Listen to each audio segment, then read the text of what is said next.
الحمد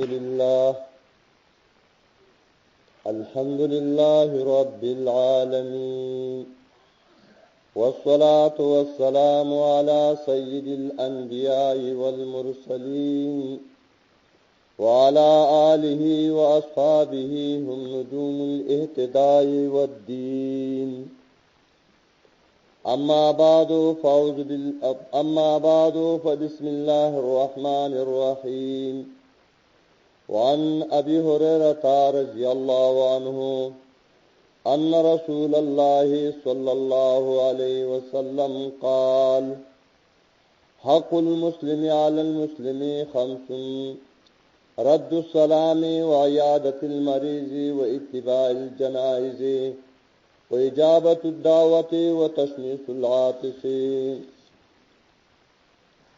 زما قدردانو مسلمانانو ورونو حاضرینو او اوریدونکو من او تاسو د جناب رسول الله صلی الله علیه و آله وسلم د احادیث مبارکاونا یو حدیث پاک واوریدو چې یو مسلمان په بل مسلمان پنځه حقونه دي: د سلام جواب، بیمار شي تپوس کول، جنازه کول، جایز دعوت قبلول او د پنځه جواب ورکول. په تېره شوې جمعه من تقریبا 3 خبرې کړې وې. اولنې خبره چاته چې مرګ راشي ذلکدن حالت شروع شي نو د دې انسان مخ په قبله کلی شي او کلمه توحید چې لا اله الا الله دا به تا بار بار ورول شي. او حدیثو کې راځي چې سورۃ یاسین داسې انسان ته هم واوروي. دیمه طریقه متأخرین خودلې وا چې پسټ وسمله ولې شي او قبله ته مخ شي. خداوننې طریقې د پاره یو روایت کې یو صحابي وصیت کوي. پاوصیت کې یو خبر ادا کوي چې کله ماته ذلکدن رااله نو په خي طرف می سمړه وي او قبله طرف مخ کوي، قبله طرف ته کعبه ته، او کلمه طیبه راته ویوي. جناب رسول الله ته چې کله د دې صحابي دا خبره ورسېدله نو جناب رسول الله ول چې اصحاب الفطره فطرت اسلامی ته دې رسېدلې دي، حتی خبره کړې ده. نو چې چا ذلکدنی نو په خي طرف بسمړول شي، مخ به قبله ته شي او کلمه طیبه چې لا اله الا الله اگر کو محمد رسول الله ونه ویل شي احادیث کې نیمه کلمه راغلې ده، دا به ته بار بار ورول شي، تلقین د دې به وشي. او حدیث کې مرادي چې چا اخیرنۍ خبر ادا شو نو جنت ته داخل شي. دغه رنګي چې کله ته ساوخیږي نو زنه به وتړلې شي، شونډه به جوخت کړې شي، زیز نه به پټې کړې شي، جوخت به کړې شي. او په اولاس ولتفت الساق بالساق، په اولاس په ول برابر کی سیده به کی. دیمه خبره د غسل وا چې کله بندا مړ شي نو هغه به غسل ورکول شي، خودونه کپڑا به کټ چاغه د نامن اسره د زنګونونو پوری پټي، 2 کسانو بداني ولي الوال با په کاغذ یا پلوټ عادت استنجا وکړي. دا غي نه بعد یو کسوله بلاس تواغسته شي او استنجا به وتوش وبوسا به کوغافونی زیالو لمدا کپڑا په سرا کاږي او کونو نو به ضرورت نشته. شوافه وای چې نه څنګه په او داسه کې خله پوجي توبه چل پکار دي نو په غسلو د ملي په غسلو کې هم داسه کې اختلاف ذکر شوی. او چې کله جنابت په حالت کې بنده مړی نو به خامخا خله پوجي توبه وراچ احناف چې خله او پوز ته وبد مور اچوا وجدارا چې دا د خپل خلینه او به نشرا لري کوله پوخ کې به ویږي مخ به وینځي شي لاسونه به وینځي شي په به وینځي شي دا غي نه با سر به وینځي شي خې طرف به چپ طرف وینځي شي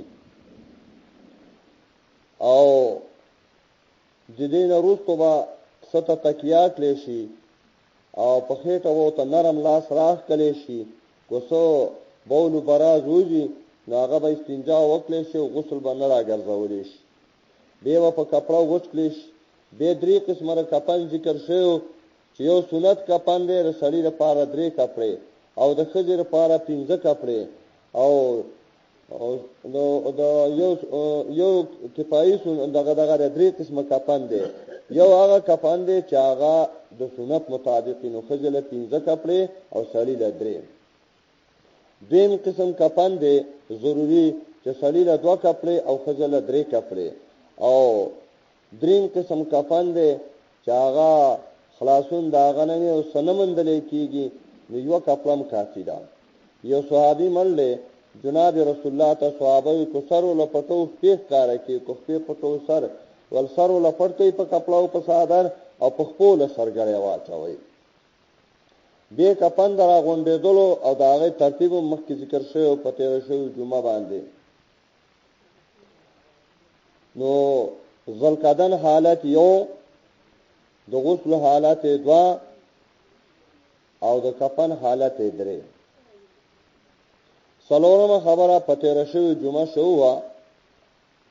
چې اول تکبیر نرستو با ثنای یا به سورته فاتحه تمانځه ثنا د دویم تکبیر نرستو به درود ابراهیمی کم درود چې موږ او تاسو په مانځه کې وایو دا ډېر غوړه درود دی او څلورم تکبیر نرستو دعاګانې او درې څلور دعاګانې ما خودلې وي او داغه معنا نکړې و اخیرنۍ دعا چې ویلا صحابي چې کله نقل لدی دعا کوي وای ما ارمانو کو چې کملې باندې پیغمبر دا دعا وکړه وای ما چې ارمان د په ځای زمړوي او دا دعا یې په ما کړې وي او څلورم تکبیر نرستو سلام ګرځول لخي طرف ته او چپ طرف ته نن د یو مسلمان په بل مسلمان صحاقونه دي یو څو حدیثونه او دین کیفیت ته جنازه چې جنازه په کومه طریقه کې او دویمه خبره ارکان د جنازه چې په جنازه کې څه رکنونه دي برای نیازی رضی الله عنهما فرمایي چې موږ ته جناب رسول الله حکم کړی دی په عیادت ته مریض چې د مړي بیمار پوسی با د بیمار تپوس وکوي څوک چې بیمار شي پیغمبر پاک د مسلمانانو تپوس لم ورغلې دي د يهودو تپوس لم ورغلې دي د مجوسو تپوس لم ورغلې دي چې څوک بیمار شي نو د بیمار تپوس وکړي نو د بیمار د انسان په بل انسان یو حقدار چې کله بیمار شي تپوس وکړي او به د دې فضایل برسته موږ ذکر کو چې انسان د بل انسان تپوس لال شي عیادت ته دې څونه اجر دی دیمه خبره جنازه کول په مړي باندې زما مهربان الله دې رحم وکړو چا ډوړېګانې ختم شولې هغه فدیه ختم شولې کو څوک جنازې لږی خپل پیسې بلګي او نیت پیسې د ثواب وي خو یو خبره شته چې جواب وشي یا جواب راته کله غوند نتلم نه پتا باندې د بل مسلمان په حقوق کې دیم حق دار چې کله مرشي جنازه وکړه او دا جنازه کول فرض دي خو فرض کفایي ده کو ځنې ادا کی د نورو غاړه په ازادي دي ځکه حدیث کې راځي صلوا علی صاحبکم په دې مرګریم جنازه وکړي چې کله حاضر شنو به فرض عین شولا او چې کله حاضر نه نه فرض کفایي ده دریم یو انسان پرنجه وکي نو اپرنجو والا وایي چې الحمدلله دا پرنجه خو په ځم کوي غوایم کوي واستغفر غوا وایي په فرض دای چې تبا الحمدلله وې اوریدون چې برته وایي چې يرحمک الله الله دې پتا رحم وکړي. بیرته وپرنجي علاوه یهدیکم الله ویصلح بالکم، الله دې تا ته هدایت وکړي او ستا حال دې الله د دنیا او د آخرت ښه کړي. نو دریم حق ته مسلمان په بل مسلمان دا دی چې د پرنجي جواب به ورکوي. ډېر مسلمانان رونه د دې نه خبره دي چې پرنجي وکړي دی به څه وایي. څلورم حق ته مسلمان چې جایزه خبره قسم وخوري نو هغه به بری کې. مثال پته اوسه یو سړی زما سبا شپې لځي، زما سبا ډوړی لځي، ته زه نظم هغه قسم وخوري چې خامخا را بس ځي نو هغه بری کا، قسم کې مراواله. قسم منګ او تاسو په معاملاتو کې په خپل طبيعت کې دا غلطه ده. قسم به د الله په نوم، د الله په صفاتو به تر الله د نوم نه غیر قسمی. نو حدیث کې راځي دا سړی د کلمه وایي، دا سړی د ایمان تازه کی. او چې په دروغ قسم وکړو په غلطه نو په جهنم کې به له غوپې ورکړي شي. پنځم د مظلوم مرسته، چې چرته مظلومي نو د مظلوم مرسته وکړي. حدیث کې راځي د ظالم مرسته مو کړه، د مظلوم صحابه اې د الله رسول د مظلوم مرسته وکړو، د ظالم څنګه مرسته وکړو؟ او ظالم دې ظلم نه منع کا، دا غم مرسته دی وکړه کنه. شپږم و اجابت الداعی، چاره ته دعوت درکو او هغه کې ناروا نشته، دنګ ټکور پکې نه، غلط کار پکې نشته، نه منع نه دی، نو دا هغه دعوت قبول کا. د روټۍ دعوت درکو، د چیو دعوت درکو، او به حقدار چې چا مخکې دعوت درکړي دا حق دی. کورس ته ډېر خاطر مینی، خطبه چا خاطر ته نه ګوري بلکې هغه چاته وګوري چې چا مخکې دعوت درکړي دی. او وم د سلام جواب ورکول. جناب رسول الله ناسو يهود بتره السلام علیکم د پوزه کې دی ویو. حضرت عائشہ رضی الله عنها فرمایي چې د الله رسول هغه تخیره کوي او ته وعلیکم وای. نبی علیہ السلام ته چې ما مته به تخیره وکړي هغه چې سال پاز ویلي ما چې پتا دی وی نو کو دعای کلی دعا مې وته وکړه اكو خیری کلی خیره نو خچاره پکې نه هر کله پکې نشته بلکې سنت طریقه سلام کول دي او الفاظ دادي السلام علیکم مختصر السلام علیکم ورحمت الله السلام علیکم ورحمت الله وبرکاته و مغفرته د دې پورې الفاظ راغلي دي او په جواب کې مختصر مې دي شي چې وعلیکم السلام ورحمت الله وبرکاته و مغفرته. دا ابو هريره رضی الله عنه په نقل حدیث دی چې مسلمان په بل مسلمان 15 حقونه دي مکه و ذکر شو په دې کې 15 ذکر شو. یو د سلام جواب، دین د بیمار تپوس، دریم جنازه کول او سلام د غي دعوت قبلول او پنځم د پنځه جواب ورکول. دا ابو هريره رضی الله عنه په نقل یو حدیث دی جناب رسول الله فرمایي چې الله پاک چې غالب او لوی ذات دی او به وي پر ورځ قیامت اے بنی آدم از بیمار شوم او تا زما ته پوس نه کړي نو دا انسان نو چې الله ته څنګه وستا ته پوس کوم ته خو رب د مخلوقات پتا خو بیماری نه راځي نو الله به وته وي ته خبره چې ما پلان کې بنده بیمار شوی او تا داغه ته پوس نو کړي خبردار چې تراغه ته پوس کړي نو زبر اغل تمندلې وي. مطلب دا دی چې د بیمار ته پوس وکي بس دلته چې الله ته پوس کړي دون اجر. دیم اے بنی آدم ما دا نه روټي غوښتي و تا روټي نه ورا کړي نو دا انسان چې اے الله ز څنګه تا ته روټي درکم ته خو رب د مخلوقات نو الله به ته وي ته خبر نه چې ستانه پلان کې باندې روټي غوښتي و چې در نه غوښتي او تا ول نه ور کړي خبر را کو چته دل روټي ور کړي نو زبر دغه تمندلې وي. دا رنګ د سکاک په باره کې دغه رنګ راځي. او جناب رسول الله فرمایي چې بیمار ته پوس وکي او دغه رنګ وګیله روټي ور کوي او جیلی د جیل نه آزاد کوي. او صوبان رضی الله عنه په نقل حدیث دی نبی علیہ السلام فرمایي مسلمان چې کله د ورون مسلمان ته پوس وکي نو همیشه دا په میوه د جنت کې تر دې چې واپس شي. صحابه ته پوس کوي و ما حرفت الجنت اے دا الله رسوله حرفت الجنت څه شي دي؟ نو نبی علیہ السلام الجنانها میوه. مطلب دا دی چې د دې تپوس په وجه الله تعالی دته د جنت میوه ورکړي. مخکې دا شو چې د بیمار تپوس په وجه ته اجر میراو شو لکه الله تپوس کړي. د دې روایت نه دا معلومه شوله چې الله و پتا د جنت میوه اخري کو چرتا د بیمار تپوس ته وشو. علی رضی الله عنه په نقل حدیث ته هغه ما د جناب رسول الله نه اوریدلی دي چې فرمایله چې نشته یو مسلمان چې تپوسو وکاني د مسلمان سحر ماله مگر دعاګانې غواړي در لپاره او 1000 ملائک تر بیګا پورې سحر ورلې د بیمار تپوس ته وکړو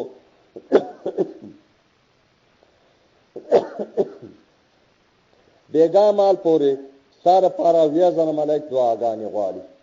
ته سوچ وکړه څونه ملائک او 1000 او څوک دله بخنه غواړي ملائک.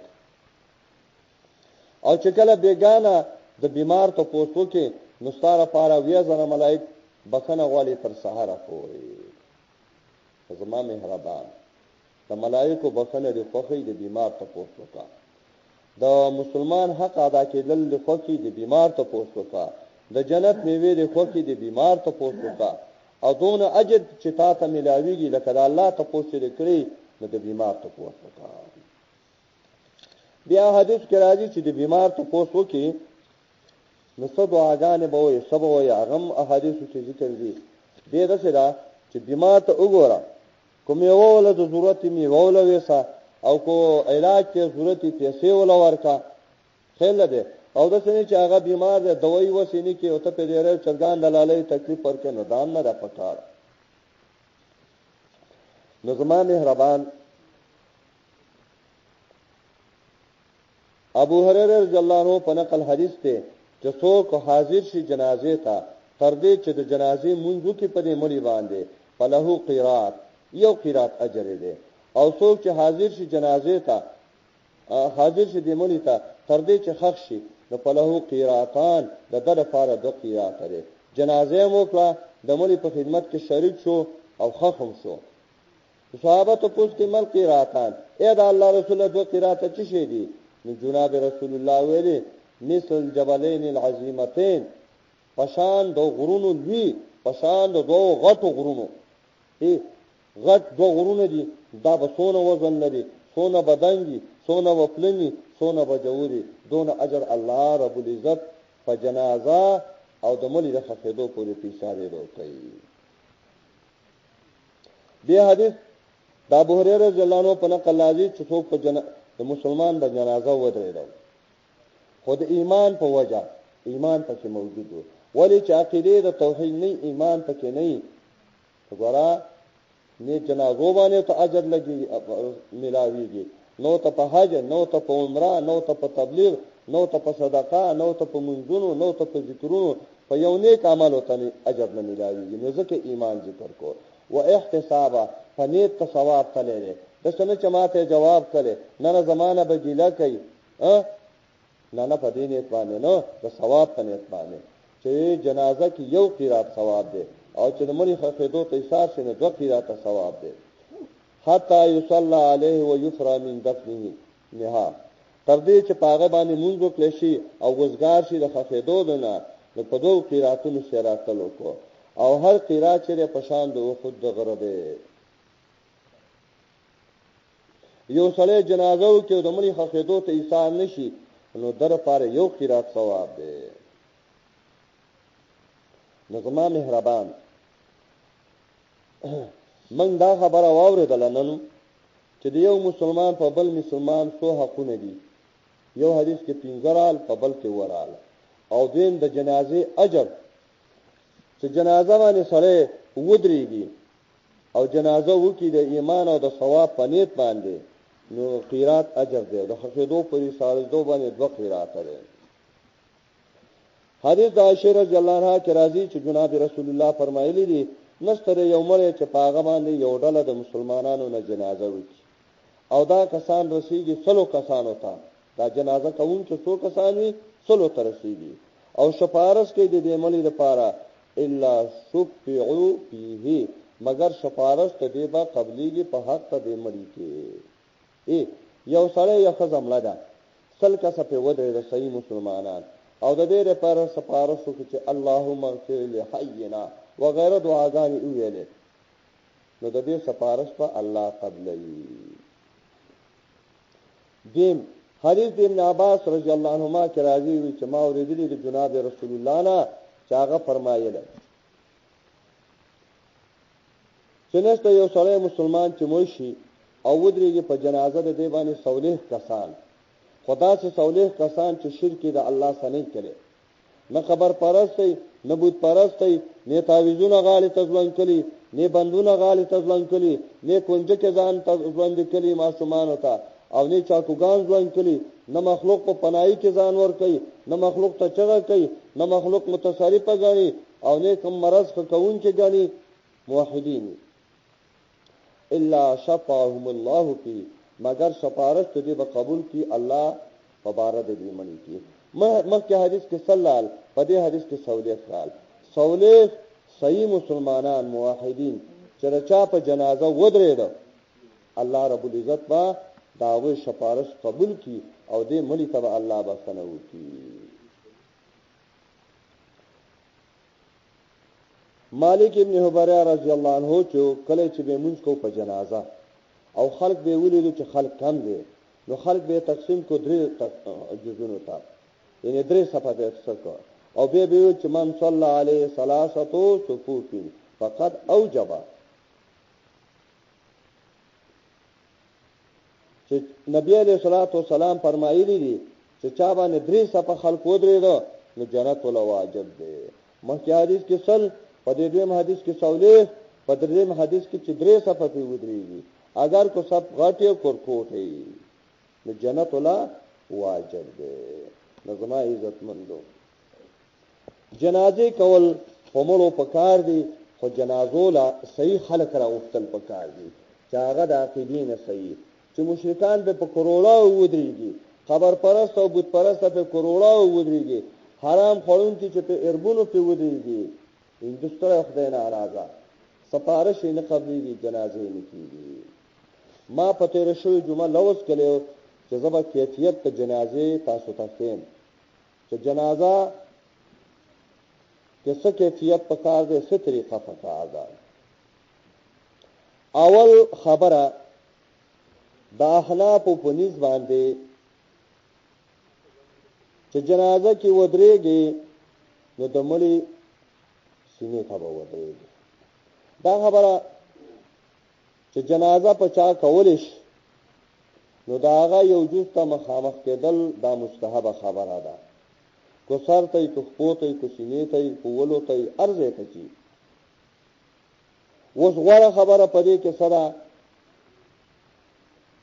نو کیفیت د جنازه د احناف په نيز داده چې دلته کې تسینه ته ودرېږي، ځکه چې سینه کې ایمان دی او دا جنازه والا د دې ملي د پاره سفارش کوي، نو د ایمان ځای ته ودرېدل پکار دي چې کوم ځای کې ایمان پروت دی، عقیده د توحید پرته ده. دا خو مسلک د چاو د احناف کو سړی کو خزي نو د سینې برابر با امام ودرېږي. یو د موالکو مسلک دی چې ودرېږي با میان د جنازې تا کو سړی و، میان د انسان سره راځي ډوډۍ راځي کو سړی و، نو موالک کوئی تب ودرېږي په برابرۍ د میان د جنازې کې نه ډوډۍ ته مخامخ، او کو خزوا نو ولو ته برابر ودرېږي. احناف چې سړی او خزو دوانو کې وسینې ته برابر ودرېږي. د موالکو مسلک ته کو سړی مړو او جنازې ته ودرېږي نو ډوډۍ ته مخامخ ودرېږي، کو خزه مړه نو ولو ته مخامخ ودرېږي. د شوافیو مسلک ته چې ودرېږي با جنازې ته کو سړی او مین د مړی ته یعنی ډوډۍ ته، او کو خزه نو ازلا او سینې ته مخامخ ودرېږي، دې ځای ته مخامخ ودرېږي. څلورم مسلک د حنابلو دی، هغه وایي چې ودرېږي با مړی ته جنازه کې سینې ته کو سړی او کو خزه نو ډوډۍ ته مخامخ ودرېږي. نو په ودرېدو کې هم د څلورو مسلکونو اختلاف دی. بیا په دې کې د هر چا خپل دلایل دي، خو زمونږ مسلک دا دی د احنافو چې سینې ته ودرېږه. یوه دویم چې سینې ته ودرېدې نو بیا به نیت ته جنازې وکړي، خو په دې نیت کې لږ اوده کېږئ، مه توجه وکړئ. خوا په دې وطن کې غریبي وه، کمزورتیا وه، چې مړی به وشو نو مالګې به یې راوړې، پیسې به وي، نو دا به یې 3 حصې کړي. یوه حصه به پې امام صاحب له ویستله، 2 حصې پاتې شي. په 2 حصو دپاره یارانو د ځان نه قبض ساس کړی. هلکه چې انسان قبض یې څونه تکلیف وي، ډاکټر ته وایي علاج ډاله ورته پیسې ورکوي، خیر نه دی که نه. او په دې قبض کې 22 نقصانونه دي. باجول کې به چې کوم قبض کېدو، خو د الله په فضل و کرم صدا بدعت ختم شي. نو نیت به وکړي. نو دې خلکو د عوامو ستګي شروع کړه، نیت یې ته په عربۍ، هلکه د فرضو، د واجبو، د سنتو، د مستحبو، د نوافلو نیت په پښتو په خپله ژبه کې دی، او د مانځه نیت یې ته په عربۍ کې. دا کوم کتاب کې راغلی دي؟ دا خلک یې اصل کې د فدیې نه ایستل چې دا راسه فدیه کې شریک نه شي. نو چا به قبض کړی هغه به خپل منځ کې تقسیم کړو. که چا که بېګانه دونه مالګه نه وه چې ثابت یې مالګې کړي نو هغه له به یې نه ورکوله چلو. نو نیت هره ژبه کې چې اصل کې نیت د زړه قصد ته ویلی شي. ته چې پټۍ یوه کې تا ویلي چې نیت مې کړی زه د خلاصه پلانکې پټۍ یو کوم په غوایي یا ټکټر د پاسه، دا خو نه وی چې په ټکټۍ وکړم یا په غوایي وکړم، خو په زړه کې دې اراده وکړه، وتره پکې د تخم دې واچو، ټکټر والا ته چېره پټۍ دغه ته واړوه، د زړه قصد ته ویلی شي. نو نیت به وکړي. د ادا کولو د مانځو د جنازې چې 4 تکبیرونه دي. اول تکبیر نه وروسته فاتحه یا ثنا، د 2 نه وروسته درود ابراهیمي، د 3 نه وروسته دعا، او د 4 نه وروسته سلام. دا د احنافو مسلک چې نیت به وکړي مطلق، یعنې اراده به وکړي. موالک وایي چې نیت به وکړي، هغه هم دغه شانته کې وایي. شوافی وایي چېره نیت به په زړه سم وکړي او په خوله به یې ووایي. شوافی وایي نیت یعنې قصد او اراده به په زړه سم وکړي، خو په خوله به یې ووایي. په خوله ویل 2 حالات دي، یو پتاوه دي، یو رو دي. نو پتاوه ویل چې دي هدایه لیکي لأن الجهر بالنیت بدعة، پتاوه ویل د نیت د منځونو دا بدعت دی، دا ناجایز دی. ډېر خلک داسې نیت مې کړی زړه د خلاصه اول الغرش نه دی وکړو نه به یې وکړو، خو موږ نه مانځه نه ویستو. پتاوه نیت ناجایزه دی. باقي تکبیر اولا در نه نتلو، په زړه کې دا وه چې 2 رکعته مونځ دی، په دې امام پسې یا د جنازې مونځ کوم صرف تکبیرونه په خوله دې پټ ووایي نو ګناه پکې نه وي، خو پتاوه ویلې ناجایز دي. شوافی وایي نیت په څه څه وکړي، زړه سم وکړي او خوله ژبه ونتې وخوځوي. او حنابله وایي چې هغه وایي نیت به وکړي، یعنې قصد او اراده به وکړي، خو صرف د شوافی کې دا چې په خوله به یې پټ ووایي. د دې نه بعد تکبیر شروع کړي. تکبیرونه اولین تکبیر کې د احنافو، د موالکو، د شوافیو، د حنابلو ټولو مسلک دی چې لاس په پورته کړي. په کوم تکبیر کې؟ په اولني تکبیر کې الله اکبر، ټولو چې لاس په پورته کړي. د اولني تکبیر نه وروسته به ته څه وایې؟ د اولني تکبیر نه وروسته څه وایې؟ احناف وایي چې دعا د استفتاح به وکړي، سبحانک اللهم وبحمدک وتبارک اسمک وتعالى جدك ولا اله غیرک. مصنف د ابو حنیفه کې وجل ثناؤک لفظ راغلی، خو ما خپل هم دې کتلی چې حدیث کې به یو کو نه به کوي نو منظور او کو نه نو نامنظور. دیمه خبره دا خو د احنافو مسلک چې ثنا به ووایي، سبحانک اللهم به ووایي. موالک وایي چې د تکبیر نه وروسته لاس دې پورته کړو، خو د دې نه وروسته به 3 خبرې. حمد به درود به دعا به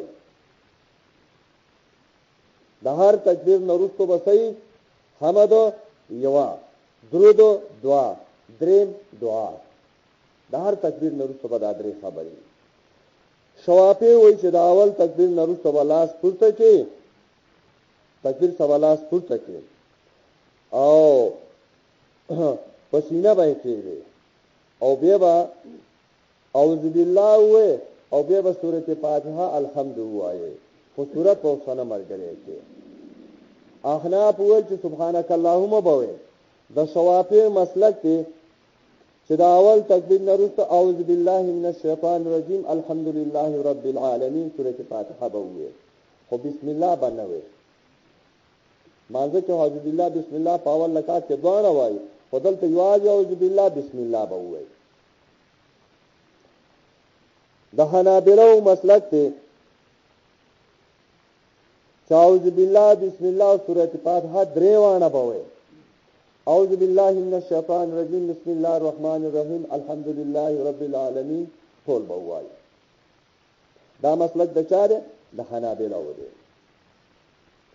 دویم تکبیر دا دویم تکبیر نه رسو به درود وایي دا احناف په نس دویم تکبیر چې وکړو لاس په کېدل پکې نشته دا احناف په نس باندې الله اکبر درود به وایي اوس کوم درود به وایي کوم درود دونه چې د جناب رسول الله نه ثابت دي او به په درودونو کې غوړه درود ابراهیمی دی او درود ابراهیمی ویل زکه خدي یو عوام بسنه وی درجه دی اگر کو د پیغمبر نه منقولی دام ته منقول دی درود ابراهیمی نو دا د هر یو سړی یاد دی نو یاد اول پکې رانل زم په درودونو کې ټولو درودونو کې دا غوړه درود دی نو درود به وایي دا د احناف په نسبانه موالکه لیکي چې د دین تکبیر نه ورسته هغه درې خبره وکړي چې حمد صلات او دعا دا الله حمد به وي درود به وي او دعا به وکړي شوافی وایي چې د دین تکبیر نه ورسته درود ابراهیمی به وي د مانزه درود کوم چې په مانزه کې اللهم صل علی محمد و دا درود به وي حنابلہ وایي چې درود ابراهیمی به وي خو درود ابراهیمی په ټولو درودونو کې غوړه درود دی دا به وي کما صلیت وسلمت وبارکت ورحمت وترحمت ګورا احادیث کتابونه یو صحیحین دي چې بخاری او مسلم دي یو سنن اربعه دي یو کتب تسعه دي خو په دوره حدیث کې شپږ کتابونه ویل کېږي ځین ټول ویل کېږي او ځین هم او کم ویل کېږي او ما ځان لا دا په حدیث کې نه دي مندلي کما صلیت وسلمت وبارکت ورحمت وترحمت على ابراهيم وعلى ال ابراهيم انك حميد مجيد په پنځرو منصورو کې دي لیکي او چې د غوا غوړی نو دالدا غوړی کې انګولې خوان نه کوي چې درود ابراهیمی دا د ټولو نه غوړه ده یا بل د درود چې د پیغمبر نه منقول وي او چې منقول نه ناغه په پرې دی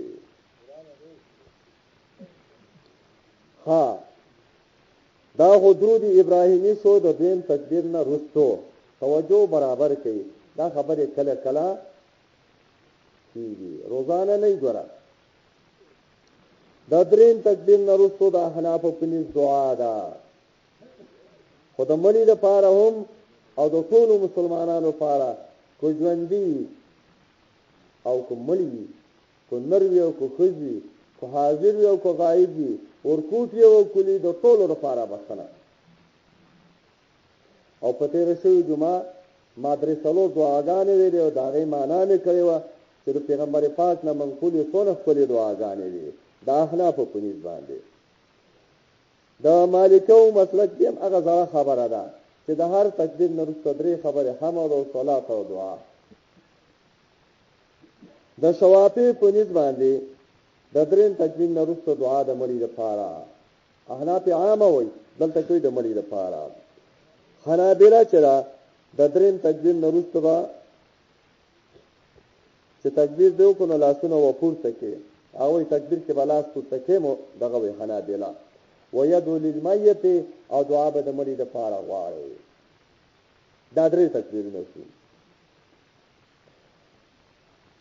دې څلورم تکبیر نه وروسته په دا تکبیرونه چې په زید رکعات ولاړ دي ګورخه هر یو تکبیر په زید رکعات په جنازه کې دی. نو د څلورم تکبیر نه وروسته به د سلامونه احناف وي یو ښي طرف ته یو چپ طرف ته او دا سلام به په ولاړی ځکه جنازه په ولاړی کېږي. مالک لیکي موالک چې هغه یو سلام به ګرځي ښي طرف ته. نو د احناف مسلک شو چې دواړه طرف ته سلام وګرځوه. موالک چې یو ښي طرف ته سلام وګرځوه. شوافی مسلک ته چې د څلورم تکبیر نه وروسته دو خبرې دی بیا وروسته سلام دی. یو دا دعا ده اللهم لا تحرمنا اجره یا الله دې مړي د اجر نه موږ نه محرومه کې ولا تفتنا بعده او د دې نه وروسته موږ ته امتحان او فتنه کې مراولې واغفر لنا وله الله موږ ته بخنو کې دې مړي ته. او دا آیات په وی الذين يحملون العرش ومن حوله يسبحون له دا آیات په اخیره پورې وی. او بیا به دو سلامونه ښي طرف او چپ طرف ته. نو د شوافی په نيز د څلورم تکبیر نه وروسته هم دعا را او دا حدیث کې مختلفه طریقې راغلي. مطلب دا طریقې ټول جایز کړي. اوس خبره غوړه او پنا غوړه کې رسول وی ته غوړه وي څوک بلې ته غوړه وي. حنابلہ وایي چې د څلورم تکبیر نه وروسته لاس پورته کې تکبیر څخه لاس پورته کې دی بل لاس پورته تاسو نیولې. خدا لاس پورته کولو دا طریقه یاد کړئ. دا لاس په کومه اندازه پوره کې پام دعاګانو کې د سینې برابر لاس پورته کې مانځنه وروسته دعا کې جنازه کې پورته کې لکه مختلف مسلکونه دي. نو لاس په کوم ځای پورې چته د سینې برابر د بارانه دعا چې استسقا نو پاک پیغمبر لاس ټول چتلی دي چې د تخر سپینواله به معلوم صلاح زیات چتکه استسقا کې او په نورو دعاګانو کې لاس پورته کې نو د سینې مطابق دې په ځینو دعاګانو کې لاس پورته کول راغلي دي لکه مقبره باندې روانه السلام علیکم یا اهل القبور انتم صلتنا وغیرہ دعاګانې په دې کې لاس پورته کېدل نشته. اته دعا مړو ته کې نو دې کتابونه لیکي چې قبرونه تم خامخ نو لاس په نه پورته کې مقبره شاته پاتې شه ته مخ په قبله ولاړې مخ ته قبر نشته نو په دې وخت کې لاس پورته کولې طریقه یاد ساتئ. نو موالک حنابلہ لیکي چې د څلورم تکبیر نه وروسته لاس پورته کې او یو سلام به وکړي او که دوه کې دوم جایز دي او په نسبانه او یو به وکړي او که دوه کې دوم جایز دي. دا خو جنازه ولا او کیفیت د جنازې څلورو مسلکونو دغه او چتا سو واورېدل. وسو ارکان د جنازې سری ارکان د جنازې یو نیت ده تاسو ودرې دي او نیت د جنازې نه کړو د الفاظ یو انما الاعمال بالنیات وانما لكل امرئ مما نوى. صحت د عملونو ثواب د عملونو په نیت سره نیت یعنی د زړه قصد دی چې د دې مړي په ما حق ته دا جنازه کول او څلور تکبیرونه دي او د دې لپاره په د جنازه کو. نو یو رکن نیت کول دي د جمهور په نس حنابلہ وایي چې شرط دی. شرط او رکن کې فرق دی. شرط دی ته ویل شي چې دا غسیز نه بهار یو لازمی او رکن دی ته ویل شي چې هغه لازمی خدانه نه. مثال پته وکا موږ کو قرآن لوستل دا لازم دی په مانځه کې خو په مانځه کې دنه نه دي او داس کول فرض دي خدا د مانځه نه بهر دي. نو رکن او شرط کې فرق دی. نو نیت کولو په جنازه کې دا سوتوي رکن دی په نيز د جمهور او شرط دی په نيز د حنابلہ. دیمه خبره چې جنازه په اتفاق د څلورو مسلکونو سره څلور تکبیرونه دي. په جنازه کې څو تکبیرونه دي؟ څلور تکبیرونه دي. نه درې دي او نه پنځه دي. نو پدې کې اتفاق دی دیم رکن د جنازې چې شه دی تکبیر ویل دي یعنی الله اکبر ویل دي دریم رکن چې دی د جنازې د مړي لپاره دعا ده او مختلفه دعاګانې تیر شو جمعه تاسو اورېدلې وي اختلاف په محل کې دی چې دا دعا به په کوم ځای کې وایي د احنافو د شوافیو د حنابلو په نسبت باندې دعا د دریم تکبیر نه وروسته ده احناف شوافی حنابلو وایي چې د دریم تکبیر نه وروسته به دعا وایي او د حنابلو په نسبت باندې جایز د وروسته څلورم تکبیر نه لکه مخکې چې ذکر شو دا شوافی مسلکو چې څلورم تکبیر نه وروسته دا دعا لنډه وکړي اللهم لا تحرمنا اجره ولا تفتنا بعده واغفر لنا وله څلورم تکبیر چې وشو احادیثو کې دام راځي چې پیغمبر پاک په سات تیر مونږ چې ګوند پنځم کوي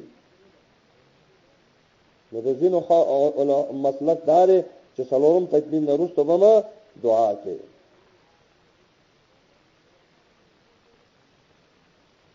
څلورم رکن چې دی په اتفاق د ټولو مسلکونو سره جنازه به په ولاړه وي چې چاته عذر نه وي چې عذر د تنونو په ناسته چې جنازه نه کیږي سره د قدرت نه نو ودرېدل پکې لازم دي او سړی بیمار دی ودرېدې نشي نو په ناسته هم کولی شي چې عذر ولري پنځم رکن د جنازې چې دی سورۃ فاتحه لوستل په نيز د حنابلو او شوافیو باندې هغه وایي چې دا الحمد ویل پکې دا لازم دي حنابلہ شوافی وایي احناف او موالک وایي چې مکروه دي خو په دې ځای نه رسم پیغمبر پاک صلی الله علیه وسلم نه پڑھیرو احادیث کې لکه بخاری مسلم وغیرہ کتابونو کې دا اول تکبیر نورستو سورۃ فاتحه راغلی ده نو چې راغلی نو مکروه شو او د مکروهوالي علت ما تخپل علم کې نشته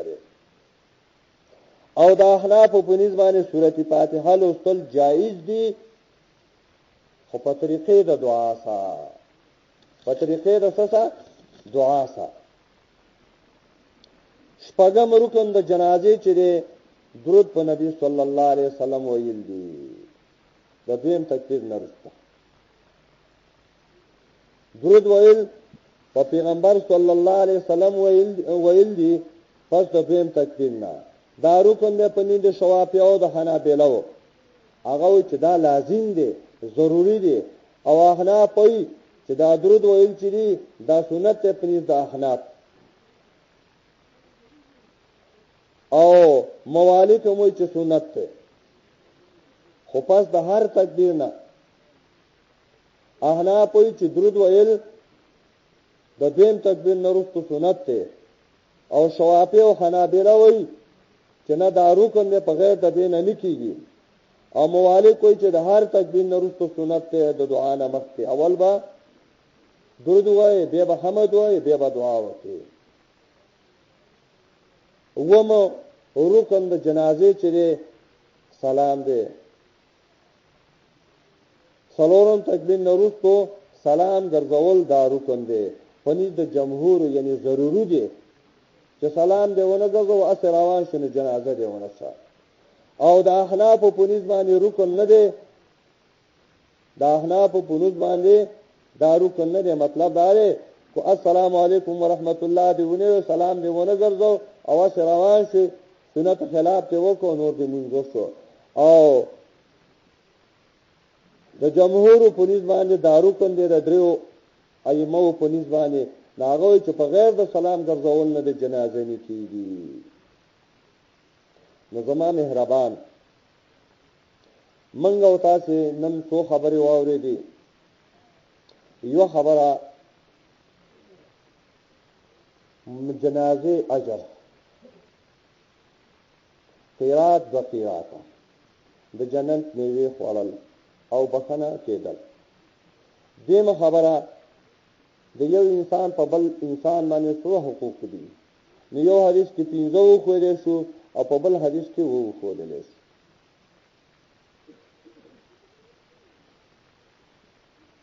درېمه خبره